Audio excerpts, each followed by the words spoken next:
Assalamualaikum warahmatullahi wabarakatuh. Nama saya Jalaluddin Iman Radianto, NPM 2101101019195 dari kelas perencanaan pembangunan akan mempresentasikan hasil data PDRB yang saya ambil, yaitu PDRB Provinsi Gorontalo dan Kabupaten Gorontalo.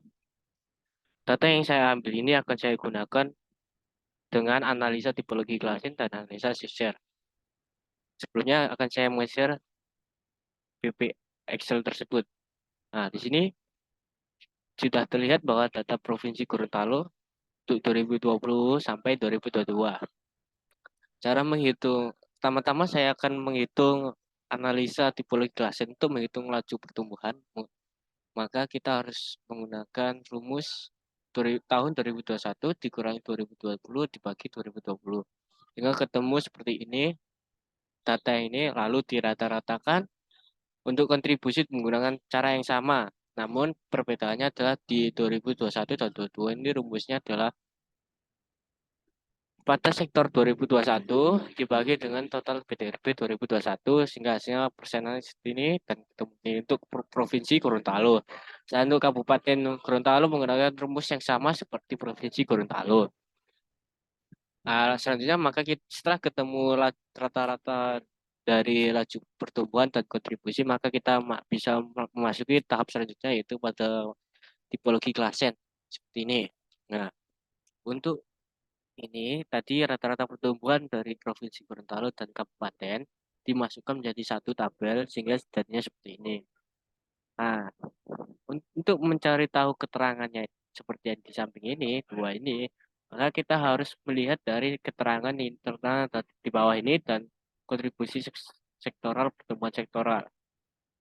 Contohnya ada sektor pertanian ini. Untuk rata-rata pertumbuhan Provinsi Gorontalo lebih besar daripada rata-rata pertumbuhan Kabupaten Gorontalo, yang artinya eh, sektor ini berada pada dalam dua ini, di antara sektor maju dan tumbuh pesat atau sektor maju tapi tertekan. Lalu untuk mengetahui apakah dia ada di sektor maju, tumbuh pesat atau yang tertekan, maka kita lihat dari rata-rata distribusi atau kontribusi sosialnya, di mana di sini rata-rata distribusi Provinsi Gorontalo lebih rendah daripada Kabupaten Gorontalo, yang artinya bahwa sektor pertanian, kehutanan, dan perikanan adalah sektor maju tapi tertekan. Di sini berarti dia memasuki kuadran ketiga, ya ini sektor yang tertekan. Sedangkan untuk industri pengolahan, di sini terlihat bahwa rata-rata pertumbuhan Provinsi Gorontalo lebih besar dari rata-rata pertumbuhan Kabupaten Gorontalo. Sedangkan untuk rata-rata distribusinya, Provinsi Gorontalo lebih besar daripada daripada Kabupaten Gorontalo, yang artinya bahwa sektor relatif tertinggal yang berada di kuadran 4. Di sini adalah kuadran 1, kuadran 2, kuadran 3, dan kuadran 4. Selanjutnya, selanjutnya saya akan mempresentasikan data yang saya gunakan ya, dengan menggunakan analisa share. Di sini saya untuk menghitung bagaimana pergeseran struktur ekonomi Provinsi Gorontalo, maka diperlukan data PDRB di Provinsi Gorontalo dan data PDB nasional sebagai acuan. Di sini terlihat terdapat data yang saya gunakan. Ini sudah saya hitung semua. Mari kita pilih satu-satu dari di sini RIN, RIJ, RIN ini dan RN ini adalah secara nasional, sedangkan RIJ ini secara sektor. Ini secara sektor secara nasional, ini sedangkan ini adalah PDB secara nasional. NIJ ini ada perhitungan dari RN dengan RIJ. Untuk MIJ ini apabila MIJ kurang dari 0 atau hasil didapat negatif, maka sektor I pada tinjauan memiliki pertumbuhan yang lambat, sedangkan apabila hasil positif, maka sektor I pada tinjauan memiliki pertumbuhan yang cepat. Nah, selanjutnya pada